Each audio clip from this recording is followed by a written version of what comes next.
Okay, this week I want to teach you how to apply effects, how to use masks, and how to use adjustment layers. So along with creating shapes, keyframe animation, perhaps adding loop expressions, um, those are those are all of the tools that you should use for this project one. And we want project one to be over 2 minutes at that HD 720 setting. So here I am in After Effects. I'm going to go ahead and I've already done this. I've saved this project, but make sure that you're saving your projects. I've saved it here as Demo 3. And then I'm going to start by creating a new composition, saying okay. So again, nothing in here. Let me go ahead and add some layers. I'm going to add a solid layer. I'm going to add maybe a purple. And maybe I'll add another solid layer, which is, maybe I'll add a kind of green. Okay. I'll add one more solid. New solid. I'm right clicking here again. Maybe this one will be a blue. Okay. What I'm going to do here is I'm going to rename these. It's good to always name your layers so that as they start to build in your comp, you know what's what. I mean, here, because it's a solid, it'll indicate what the color of the solid is. But any kind of shape layer, we're going to need to rename it so we know what it is. Okay, so here's all of my solid layers. And the first thing I'm going to do is create a mask on these layers. So to create a mask, I'll use the pen tool. And I have this option here, tool for creating masks. And if I open up this blue layer here and I start to click, you see that I have above that transform, I have a new subheading within the layer here. It says mask. So I'm creating a mask for the blue. And what I've done is now that blue is masked off. So rather than creating a shape, I've created a mask. So the mask only reveals that portion of the layer. And here it is, okay? So I'm in the layer here. Let me go back to my composition and you can see that I have the green underneath it. And for the green, I'll do the same thing. I will create a mask. And I just double clicked on that layer so that I have my,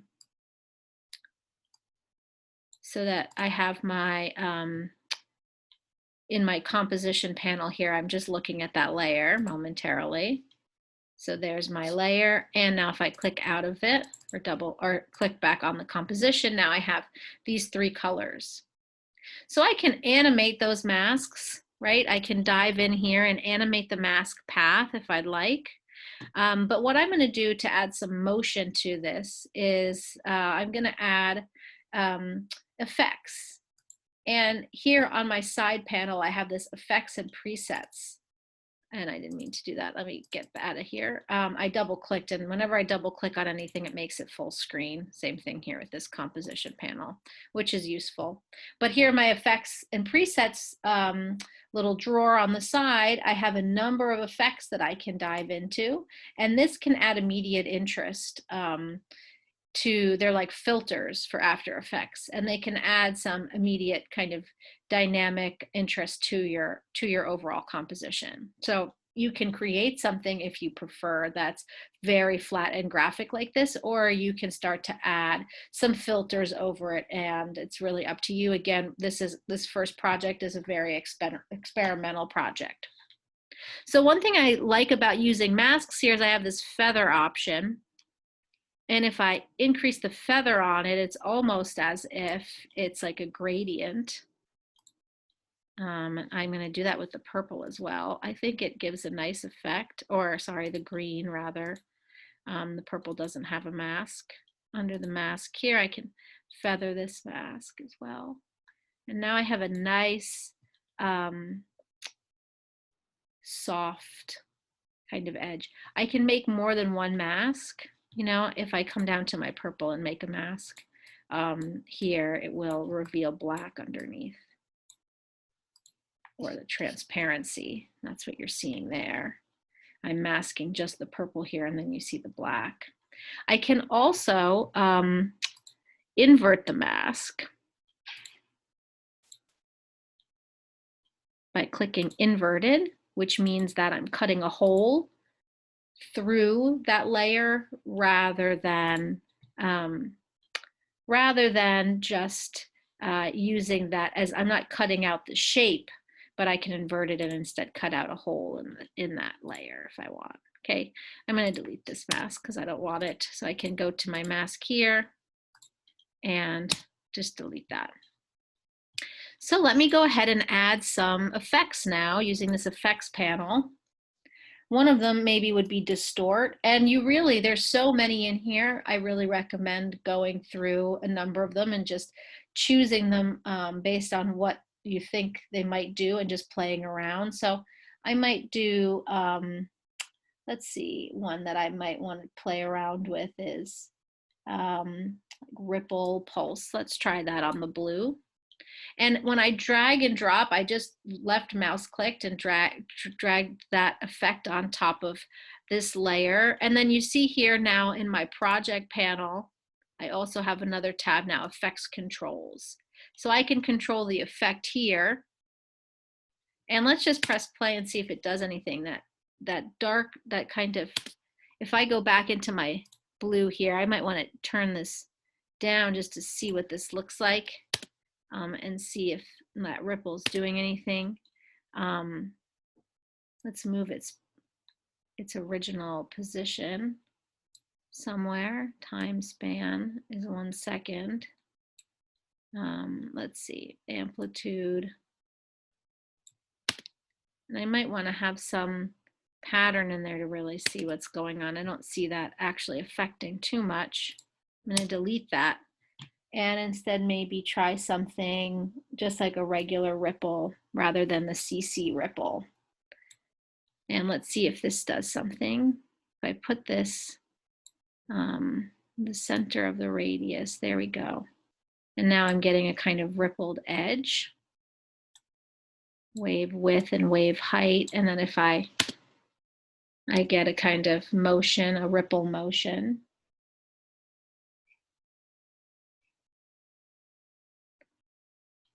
And these are all keyable.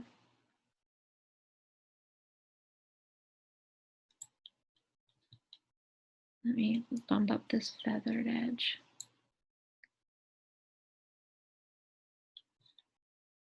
I can move the center of the ripple maybe to the edge there, so it's just rippling in one direction. But you can see how effects can have an immediate, they're kind of an immediate change to whatever that layer is.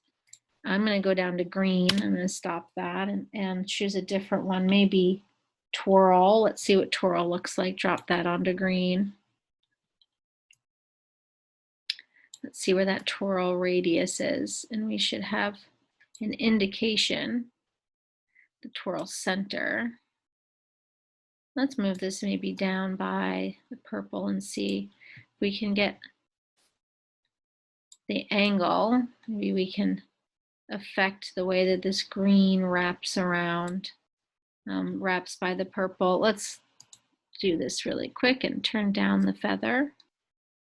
See if I can get twirl. There we go. So I can increase the radius and maybe here here's the angle of it. So around this one position.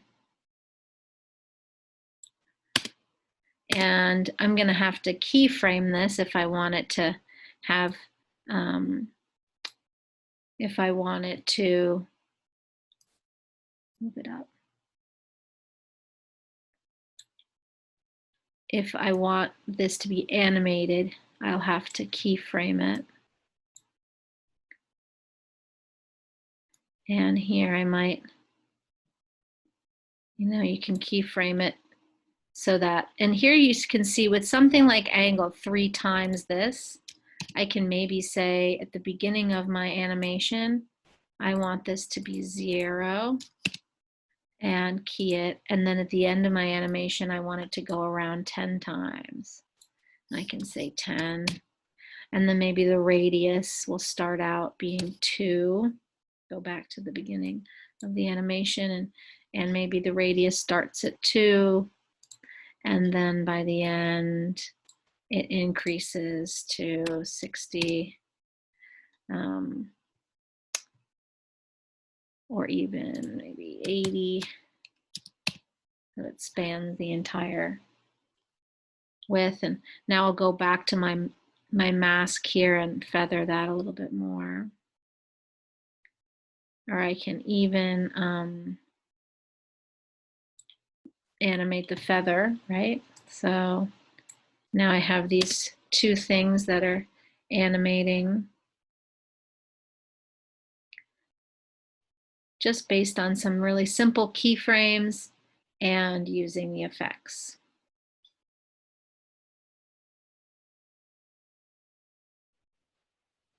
Okay. So adding effects to layers themselves here are going to just have that effect apply to that one layer. But we have something called adjustment layers, and to add an adjustment layer, I'm going to put this at the top, means that anything that we do to that adjustment layer will affect all of the layers underneath it. So I'm just curious about this. If I make a mask on this adjustment layer,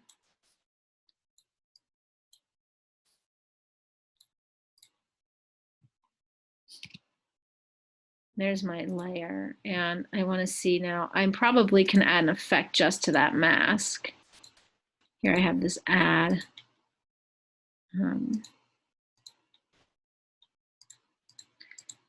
I think that it will mask off whatever I've added to the adjustment layer. I was curious to see if it would potentially cut a hole through all of the layers below it, but that doesn't seem to be the case. So, but what I can do with an adjustment layer, let me go ahead and delete this mask. I'm just changing the color of that mask's line. What I can do is apply something like maybe noise and grain, and I'll add some grain to the adjustment layer. And if I dig into the effects here, I can toggle down the effects tab in the comp layer and dive into that effect, or I also have the effects controls up here.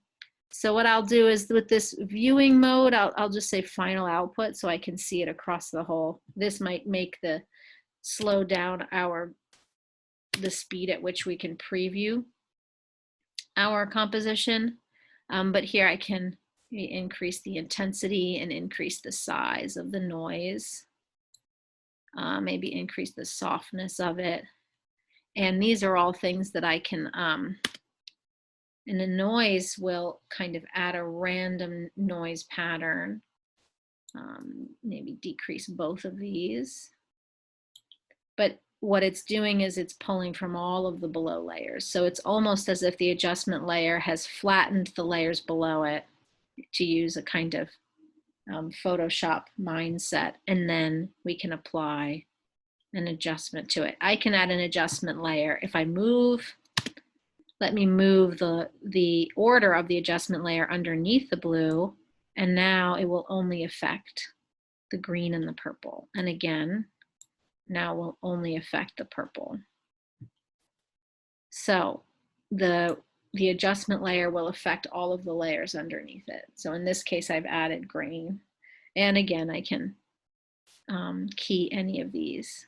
We have some aspect ratio to change the format of the noise. Channel intensities, so I can increase or decrease the different channel intensities for noise. So this adds a kind of graininess if you wanted to pretend that this was made on film, you might add graininess, or it could just be an interesting filter effect, an interesting texture, abstracted texture. I'm going to go back into my blue effect, click on that, and I see ripple here. I'm going to increase the wave ripple. I can see if I can, oh, here's the phases of it. Let's do the wave height a little bit bigger. Symmetric. So now these waves are coming out, and maybe move the center of it.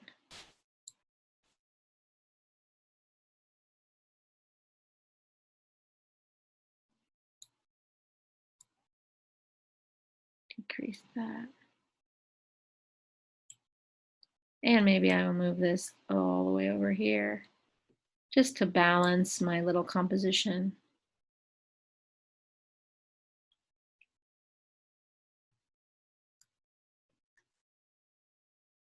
Okay, so these are all different tools that you have. And they're all here on the side. Stylize. You can maybe, let's see what one of these looks like. Glass over the adjustment layer. And so now we have a different kind of, these are filters that look like something you might find in Photoshop. There's also this kaleidoscope one, which beware, many people use it. It's very tempting, where you can make something have a kaleidoscope kind of appearance to it. This is one that gets, I think, used a little too often, but it is a kind of cool effect. I'm going to delete that one and maybe add, I'm zoomed in here. Maybe I will add a glow and see what glow does. And it kind of amplifies the intensity. I might have dropped that onto my green. Let's make the purple glow. Let's add a glow to the purple. So now it's just kind of increased the intensity of that. Okay. So one thing that I did want to mention, you know, I have this comp here. Let's say I'm going to go ahead and bring in my comp from last week, right? I rendered this out. Now this obviously looks nothing like this. So the aesthetics are all off, but I have these two comps, comp one that I created this week and this comp from last week. And what I want to do is combine them. So let's say in your project, you don't want to just have one composition. Maybe you want to feature a number of different compositions and you want to edit them together. So what I'm going to do is I'm going to actually make a new folder and I'm going to call it Precomps. And I'm going to drop these two comps. Oh, I have this. What's this? Comp 2. Right, and this is my MP4 file. So it brought in my comp 2. So I'm going to select both of these and drop them into Precomps. And then I'm going to create a new composition. I just right-clicked there. Here we are, the right settings. This time, you know, I want it to be over 2 minutes. And now what I can do is under my Precomps, I can drop those in like layers.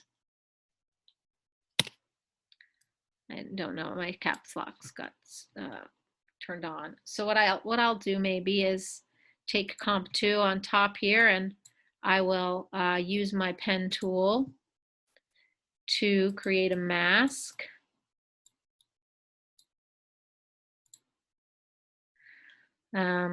And I'll go back in and adjust these Bezier curves.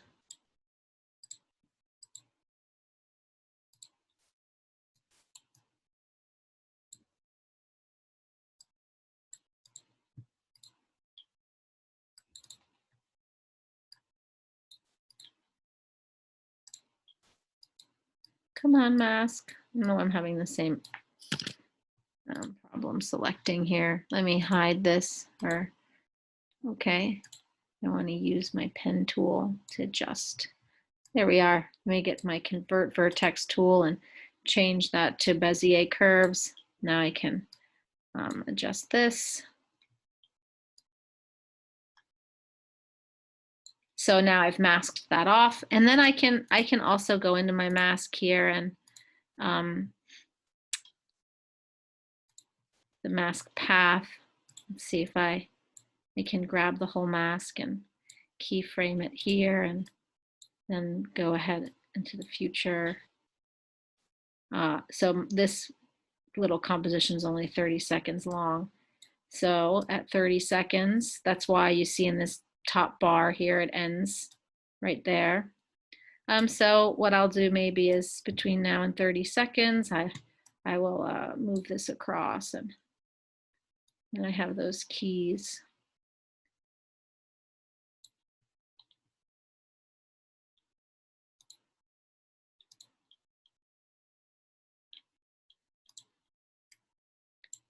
Doesn't like that. It doesn't like my mask path to be.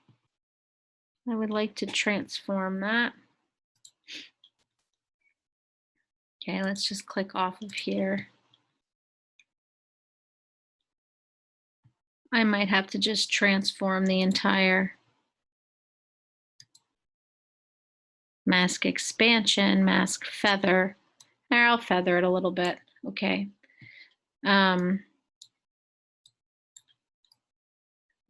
To just, let's see if I can, this should be the overall transform.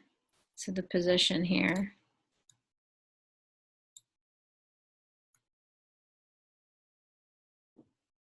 And again, I'll have to look it up how to do this, how to transform this mask path. Okay, so to animate this mask, I'm going to have to animate the path.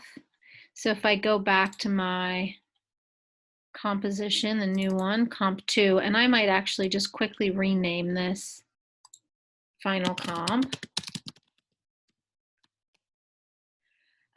What I'm going to have to do to animate the mask path is to move the points on the path. So I'll do the mask path here and set a key there, and then at 30 seconds in, I will manipulate these points, and now I have to just click on one of the points and then move it. So it'll move very slowly because there's a lot going on here. I can go in and invert it, and immediately it will change the, let me take this position off here and move this back to where I wanted in the center. Right, so I can, again, invert or not, and then I have this motion of the mask moving across the frame. So this is how I can have one composition and layer it into another composition without having to have just a single composition with tons and tons of layers. I can then go ahead and, paste this comp, copy and paste it as many times as I'd like, and then I can move its start position down so I can maybe repeat it.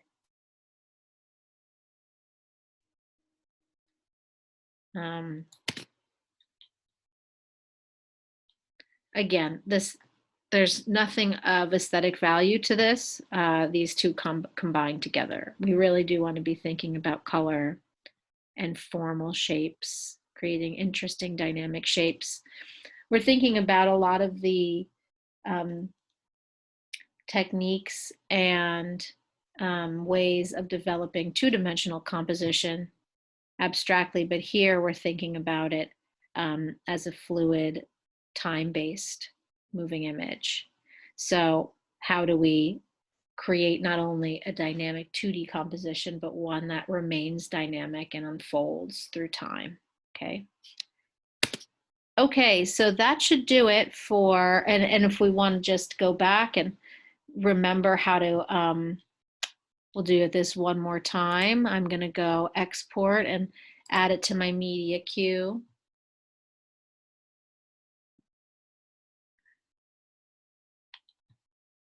And that'll take a moment to pop up.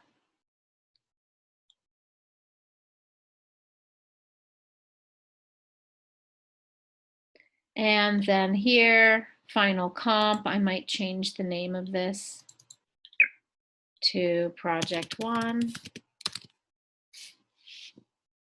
And then go save. This is right, match the source. Remember, we wanted an H.264 format, so it's an MP4 file. And then you can go ahead and say start to export this as a movie file. Okay, then when that's done, we're going to go over here and say Vimeo.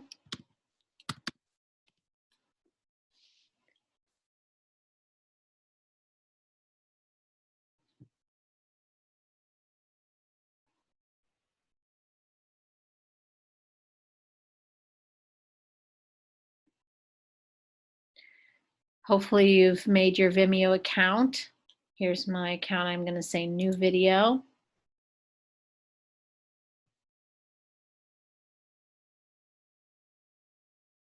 And I'm going to choose a file. So here's demo 3. Here it is, project 1, but it's not finished encoding. It's going to take 2 hours to encode this. Okay, so something to keep in mind. This here says it's going to be about 2 hours. So I'll just show you this process here. I'll go back into this Adobe Media Encoder folder and choose my comp from last week and say open. Now it will upload. I'm not going to upload this, but you will upload it. I'll just show you. Fine, I'll upload it and delete it later.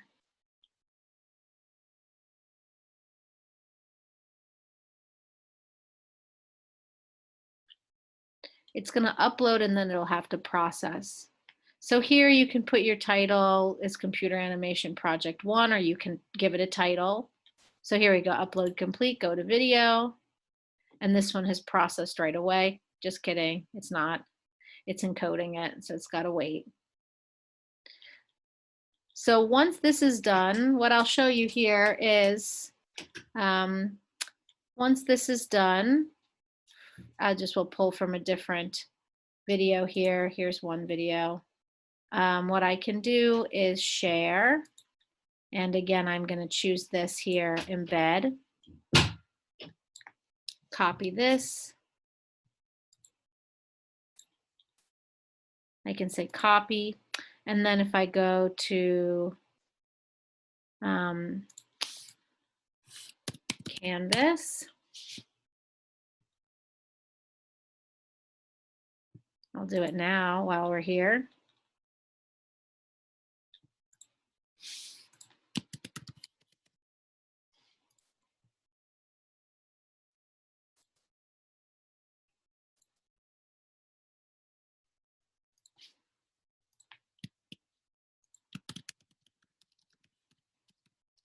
Project 1 critique. I'm not publishing this. You won't be able to see it, but here it is, Project 1 critique. And you're going to hit reply. And you're going to insert and embed and paste that embed code. Say submit. And there it is, okay? And so now I'll see your name. I'll see the title of it. Okay, we'll know that it's Project 1, so you can go right ahead and title it something. And then you just hit post.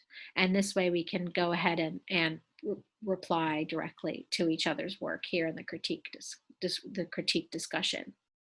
Okay, if you have any questions, please remember to post them to the problem solving discussion board or email me directly. And I really look forward to this week. Just please work on your this first project and submitting it on time at the end of the week. And I really look forward to viewing all of your work.